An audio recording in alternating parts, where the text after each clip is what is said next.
Bonjour, aujourd'hui nous nous retrouvons pour un nouveau tuto AutoCAD et notamment un tuto sur les tableaux dynamiques. Alors un tableau dynamique, c'est comme un tableau Excel qu'on peut insérer directement dans notre plan AutoCAD ou qu'on pourrait même exporter si on le voulait et qui va comptabiliser des objets sur notre dessin.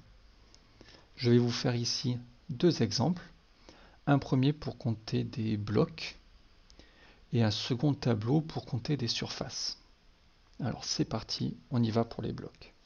Sur mon dessin, j'ai mis des blocs de porte. Imaginons que sur mon dessin, j'ai plusieurs types de blocs différents.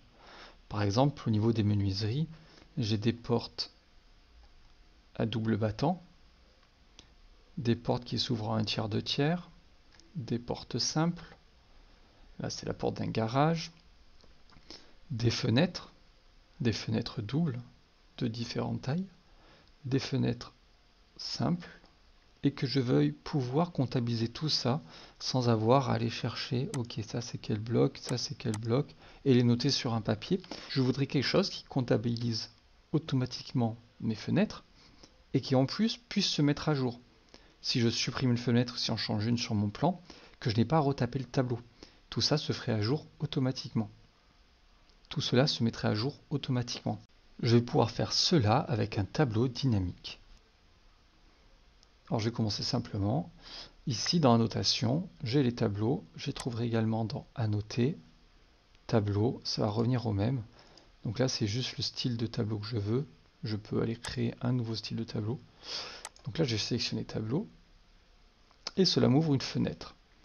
Commencer à partir d'une table vide, ce serait par exemple dire je veux 5 colonnes et 6 rangées. Il va me créer un tableau tout vide, c'est à moi d'aller taper chacune des cases. Moi ce que je veux, ce n'est pas non plus partir d'une liaison de données, ça demanderait que j'ai déjà un tableau genre Excel enregistré quelque part. Moi je vais faire à partir des données d'objets du dessin. Donc on voit bien que là ça se grise, parce que il ne sait pas encore à quoi va ressembler mon tableau, ça dépendra de mes choix ultérieurs. Donc je fais OK. Il me demande est-ce que je veux récupérer une extraction de données ou en créer une nouvelle, une extraction de données, c'est-à-dire que ça va récupérer des données de mon dessin, les mettre sur un tableau quelque part sur mon ordinateur. Et là, moi, je vais commencer à partir de rien, donc créer une nouvelle extraction de données. Ouais, j'en ai déjà fait plusieurs, je le refais là. J'appelle comme ça.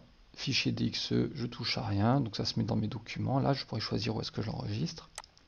Ici, est-ce que je veux aller sélectionner moi des objets ou prendre tous mes dessins, là, tout ce que j'ai. Je vais laisser ça et je fais suivant. Petit temps de chargement. Et là, il voit tout ce qu'il y a dans mon dessin. Donc il me dit qu'il y a des arcs de cercle, différents blocs, des ellipses, etc. Et je pourrais choisir ce que je veux. Ici en bas, est-ce que je veux tout ce qu'il y a sur le dessin, seulement les blocs, seulement les non-blocs? Est-ce que je mets seulement ce que j'utilise actuellement sur mon dessin? Est-ce que je mets les blocs avec des attributs? Donc là, je vais rester sur des blocs normaux. OK. Et ici, oui, ça me va, tout ce qui me va. Je pourrais en décocher certains si je ne veux pas les comptabiliser. Imaginons que j'ai fait un bloc pour le cartouche. Et bien, il apparaîtrait ici. J'ai peut-être pas envie de le comptabiliser en même temps que mes portes et mon mobilier. Donc je fais suivant. Et là, il me demande ce que je veux récupérer sur chacun de ces blocs. Là, en fait, ce que je veux, moi, c'est comptabiliser des blocs uniquement. L'auteur, le calque et tout, j'en ai rien à faire. Cependant, pour pouvoir passer à la suite, il faut que je sélectionne au moins un élément. Alors, on voit dans dessin, ce serait l'auteur du dessin, s'il a mis des commentaires dessus, on pourrait récupérer des dates d'enregistrement, tout ça. J'en ai rien à faire. Dans divers, facteur d'unité, rotation, unité de bloc, je vais laisser ça pour exemple. Dans général, je verrai sur quel calque sont chacun de mes blocs, la couleur des blocs, l'échelle du type de ligne, etc. Géométrie, leur position X, Y sur le dessin, visualisation 3D, j'en ai pas besoin. Alors je vais laisser mon divers avec unité de bloc et je vais faire suivant. Donc là je vois mon unité de bloc, ici.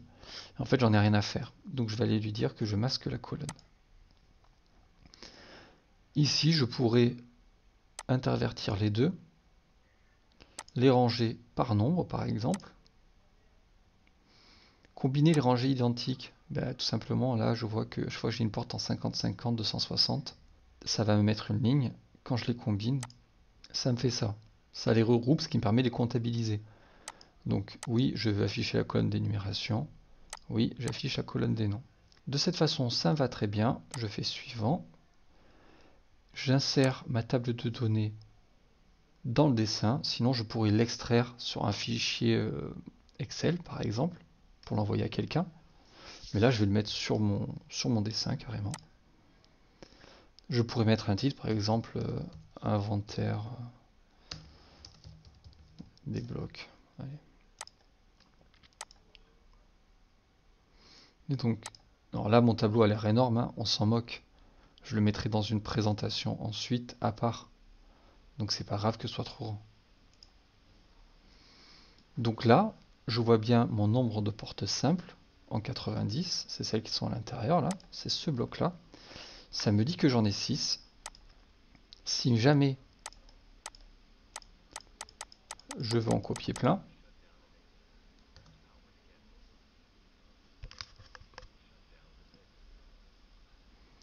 donc là j'ai copié un nombre de portes, je clique sur mon tableau, ça va m'afficher les cellules de tableau ici, et dans les données, télécharger à partir de la source c'est mon dessin, il voit que maintenant il y a 14 portes, ça s'est mis à jour automatiquement. Donc voilà comment on peut comptabiliser de manière simple et efficace les différents blocs que l'on a sur un dessin. Typiquement, moi je m'en servais lorsqu'on faisait de l'espace paysager. Dans mon bureau d'études, que le paysagiste arrivait et nous mettait sur le dessin avec des marqueurs un peu partout sur un grand plan, des Washingtonia dactylifera, des Phoenix canariensis, ce sont des variétés de palmiers. Il les mettait sans comptabiliser, là, et nous on le remettait sur le plan, et ensuite il fallait qu'on dise pour l'estimation combien on avait d'arbres. Et du coup, on les comptabilisait ainsi. Donc je vais passer au deuxième type de tableau. Je vais maintenant passer au second type de tableau, qui va consister à savoir les surfaces de mes pièces dans une maison et leur périmètre. Donc je vais pouvoir aller ici zoomer sur mon plan. Alors les calques dont j'ai pas besoin, je vais les éteindre. Je veux pas mes cotes, les menuiseries, j'en ai rien à faire. Et donc là, je vais aller voir mes calques et je vais créer des calques. Et plus précisément, je vais aller créer un calque par pièce que je souhaite mesurer. Donc on voit bien que j'ai créé un calque par pièce. Je vais aller sur chacune de ces pièces, créer le contour de la pièce avec une polyligne. Je me mets donc sur le calque qui correspond, par exemple cellier. Et c'est parti. Donc on évite normalement de faire comme ça, hein. Sur AutoCAD, on peut zoomer, on en profite. Ça évite de faire des erreurs. Donc je vais continuer, sur chacun des calques, je fais ça.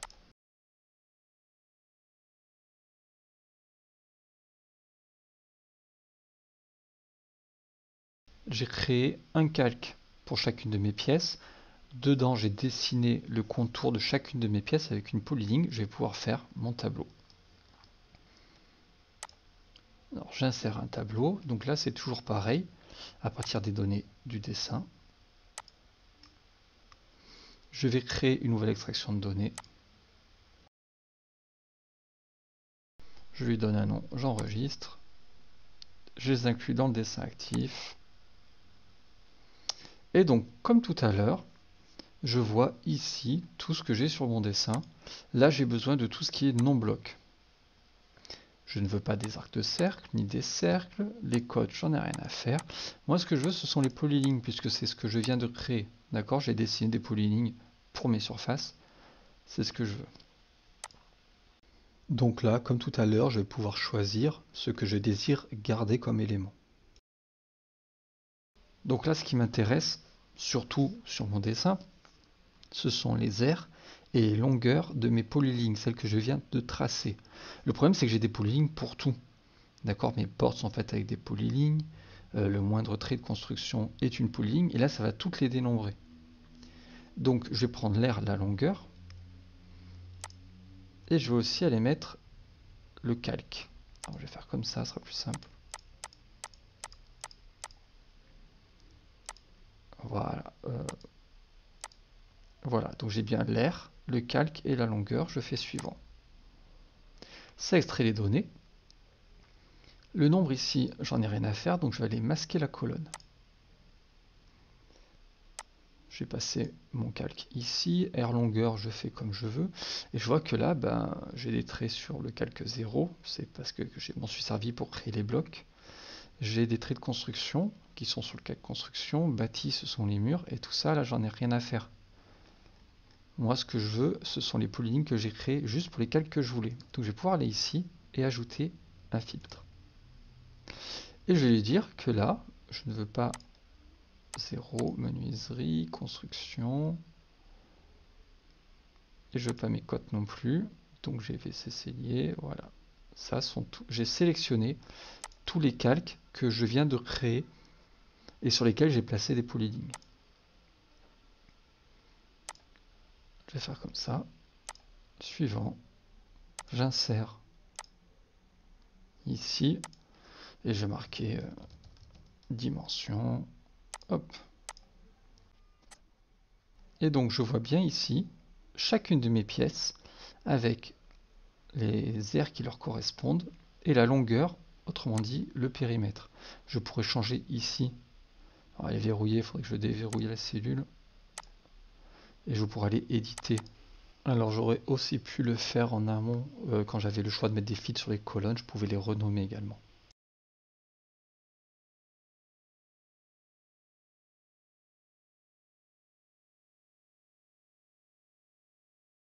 Donc je me retrouve ici avec un tableau, et comme tout à l'heure, si je vais attraper cela, on voit que l'aire de ma salle à manger c'est 33 mètres carrés. Si je l'étire, et que là, je viens mettre à jour mes données, ça a bien changé l'aire et le périmètre de mes pièces. J'espère que ce tuto vous aura aidé. N'hésitez pas à lâcher un petit commentaire, un like, à partager, ça pourrait aider d'autres personnes si ça améliore le référencement de cette vidéo et de la chaîne, et je vous en serai très reconnaissant. Je vous remercie, je vous dis à bientôt pour d'autres tutos.